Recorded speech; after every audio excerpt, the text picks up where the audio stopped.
At the southern edge of South America lies a land shaped by wind, water, mountains, and ice. This is Patagonia.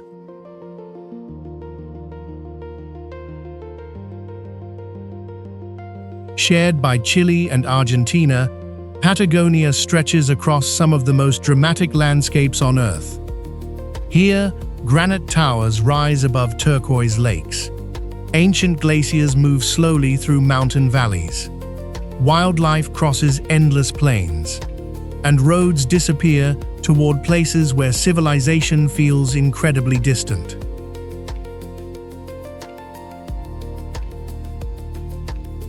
To the west, Chilean Patagonia is broken into fjords, islands, forests, and mountains. To the east, Argentina opens into enormous plains beneath the Andes. And farther south, both countries meet a world of islands and channels, leading toward Antarctica. This journey will take us through Patagonia's greatest natural wonders, from the lakes of Argentina and the remote roads of Chile, to Fitz Roy, Perito, Moreno, and Torres del Paine, before reaching Tierra del Fuego at the end of the continent. Welcome to Patagonia.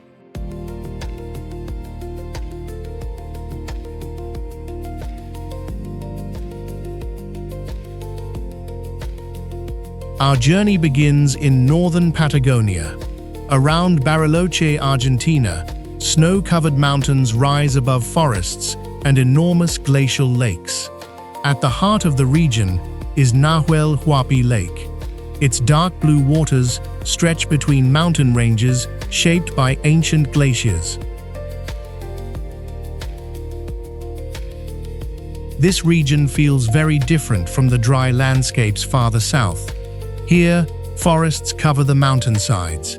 Cold rivers descend from the Andes, and hidden between the peaks are lakes, reflecting the surrounding wilderness. Bariloche has become one of Patagonia's best-known gateways. Travelers come here to hike, kayak, ski, and explore the surrounding national park. But beyond the city, the landscape quickly becomes wild.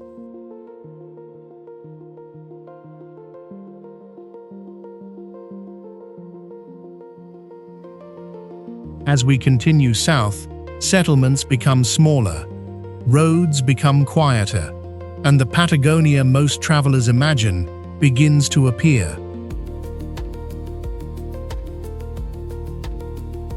Across the Andes in Chile is one of South America's most legendary roads, the Carretera Austral. Running for more than 1,000 kilometers through Chilean Patagonia, this route passes through forests, mountain valleys, rivers, and fjords. In some places, the road simply ends at the sea. Travelers continue by ferry before joining the highway again.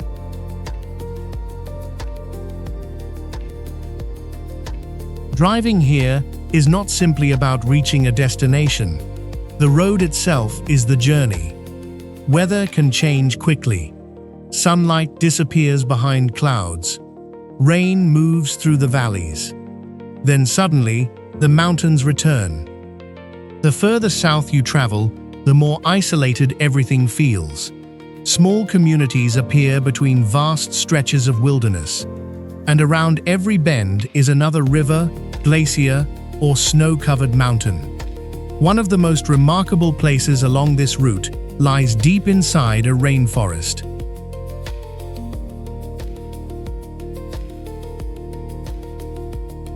Patagonia is usually imagined as a land of exposed mountains and open plains, but Queulat reveals another side. Here, thick forest covers the mountains. Water runs beneath trees covered in moss, and above the valley hangs an enormous glacier.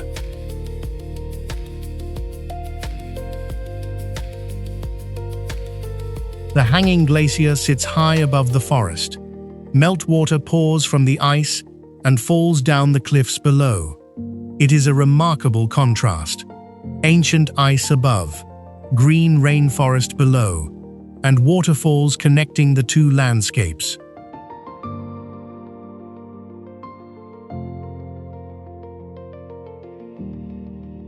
Patagonia is constantly changing. Ice melts. Water cuts through stone. Rivers reshape valleys. And thousands of years of erosion create landscapes that can appear almost impossible. Farther south, water has carved one of Patagonia's most unusual natural wonders.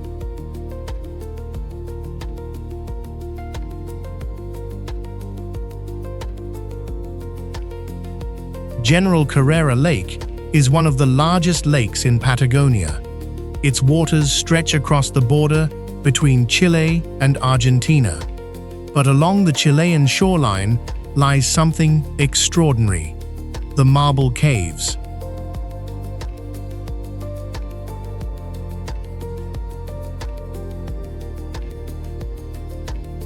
For thousands of years, waves have carved into exposed marble.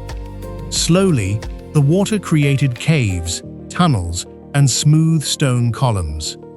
Inside, light reflected from the lake covers the marble in shades of blue, gray, and white. The colors change depending on the weather and sunlight. This landscape is a perfect example of how Patagonia was created, not through one dramatic event, but through water, ice, and time. And as we continue south, the forests disappear once again. The sky becomes larger, and the mountains become sharper.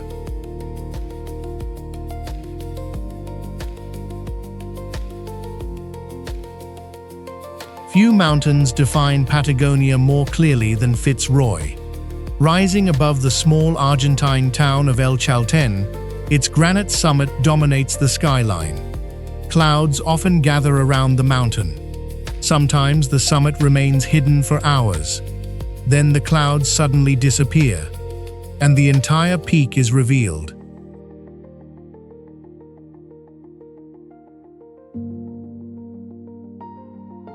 El Chaltén has become one of South America's great trekking destinations. Trails begin near the town and lead through forests, across rivers, and toward glacial lakes. From these trails, hikers approach some of Patagonia's most famous views: Fitz Roy, Laguna de los Tres, and nearby Cerro Torre.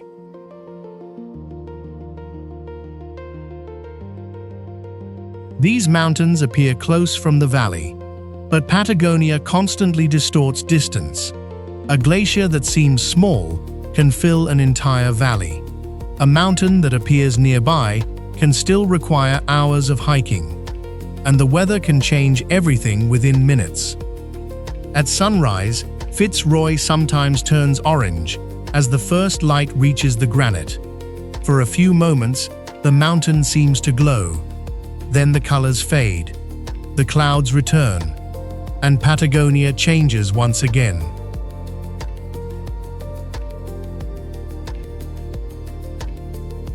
South of Fitz Roy lies one of Argentina's greatest protected landscapes, Los Glaciares National Park.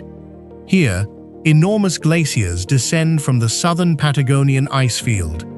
From above, they resemble frozen rivers flowing through the Andes, and one of them has become world famous: Perito Moreno.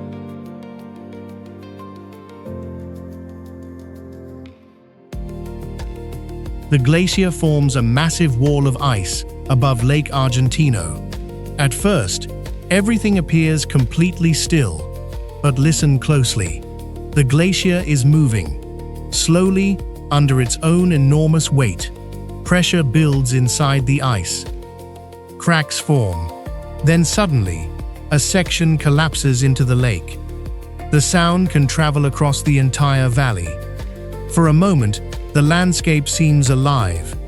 Then, everything becomes quiet again.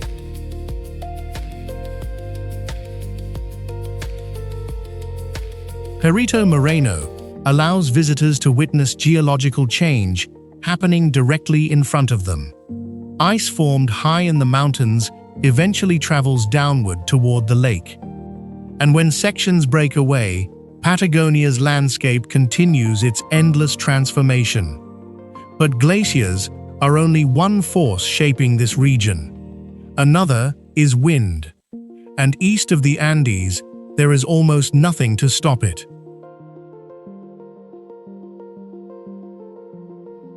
Argentina's Ruta 40 crosses some of the emptiest landscapes in Patagonia. Here, the forests disappear, the mountains move toward the horizon, and open steppe stretches in every direction. There may be no buildings, no towns, sometimes no other vehicles, only road, grass, mountains, and sky. This open country belongs to the guanaco. Herds travel across the plains searching for food. Rheas move through the grass. And high above, Andean condors can travel enormous distances using rising air currents. Patagonia's famous wind is always present. It bends trees, moves clouds across mountains, and can turn a calm afternoon into something completely different. For generations, ranching communities also adapted to these conditions. Sheep farms and remote estancias became part of Patagonia's history.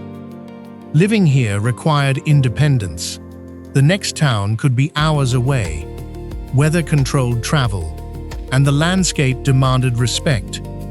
Following this wilderness south brings us toward Chile again, and one of the most spectacular national parks in the world.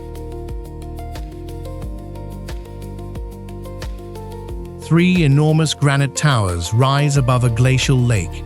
This is Torres del Paine. Located in southern Chile, the park contains almost every landscape associated with Patagonia. Mountains, glaciers, forests, grasslands, turquoise lakes, and some of the region's most iconic wildlife.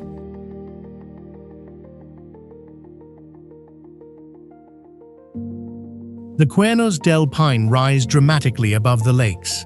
Their dark upper layers create one of Patagonia's most recognizable mountain profiles. Across the open grasslands below, guanacos move in herds. And where there are guanacos, there may also be pumas. Patagonia's largest land predator moves almost silently through the landscape. Its coat blends perfectly with the dry grass and rocky hills. Many travelers visit Torres del Paine without ever seeing one. Above the valleys, condors circle in the wind. And beneath them, hikers cross some of South America's best-known trekking routes. But the real challenge here is often not distance. It is weather. Sunshine can become rain within minutes. Clouds can erase entire mountains. And powerful winds move through the valleys without warning. That unpredictability gives Torres del Paine much of its character.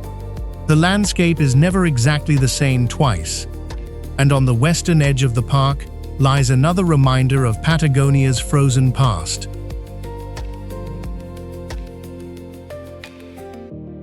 Chunks of blue ice drift across Grey Lake. Beyond them lies Grey Glacier. The glacier descends from the enormous southern Patagonian ice field. This vast region of ice stretches across both Chile and Argentina. Borders exist on maps, but glaciers ignore them. The ice field feeds glaciers moving toward both sides of the Andes. Some descend into Chilean fjords. Others flow into Argentine lakes. Mountain peaks rise through the ice like islands, and large areas remain almost completely inaccessible. Seen from above, the ice field feels less like part of Patagonia and more like another world. From here, our journey continues south. The continent begins to narrow. The mountains approach the sea, and Patagonia enters its final great wilderness.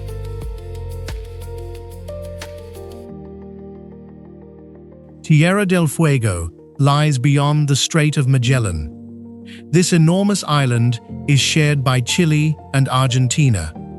Its name means land of fire, but much of the landscape is defined by cold, wind, mountain forests. peatlands, and snow. In the north, the island is open and exposed. Guanacos cross grasslands beneath enormous skies. Farther south, mountains rise again. Forests become thicker, and the Andes finally reach the sea. This landscape has been home to indigenous peoples for thousands of years. The Selknam lived across much of the island. Along the southern waterways, Yamana communities developed a culture closely connected to the sea. European settlement transformed these societies forever. Their history remains an essential part of Patagonia's story. Today, roads continue toward the southern coast, and there, between mountains and the Beagle Channel, stands one of the world's most famous frontier cities. Ushuaia sits between mountains and sea. Ships fill the harbor. Snow-covered peaks rise behind the city, and just beyond lies the Beagle Channel. The city is often called one of the gateways to the end of the world. For many travelers, it is also the final stop before Antarctica. West of Ushuaia, Tierra del Fuego National Park protects forests, mountain lakes, and coastline. Argentina's famous Route 3 eventually reaches Bahia La Pataya. And there, the road ends. After thousands of kilometers across Argentina, there is nowhere farther south to continue by highway. But the landscape continues. Beyond the road lies the Beagle Channel. Beyond the channel lie Chilean islands, and farther south waits Cape Horn and the open Southern Ocean. For centuries, sailors feared these waters.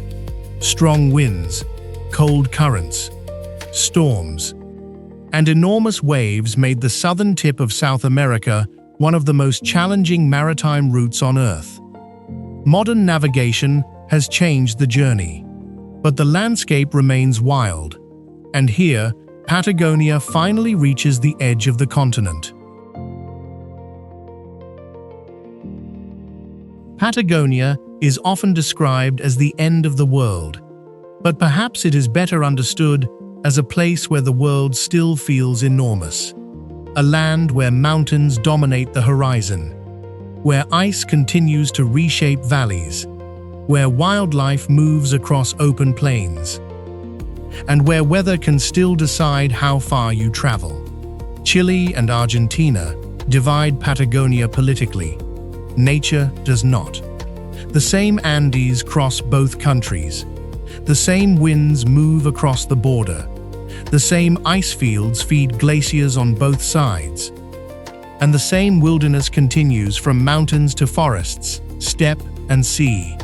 From Bariloche to the Carretera Austral, from Fitz Roy to Perito Moreno, from Torres del Paine to Tierra del Fuego, Patagonia constantly changes. But one thing always remains: space. Space for mountains, space for wildlife, space for silence, and space to remember how powerful the natural world can still be. This is Chile and Argentina's epic frontier. This is Patagonia. If you enjoyed this journey, leave a like and subscribe for more cinematic journeys through the world's most extraordinary places. Until the next journey.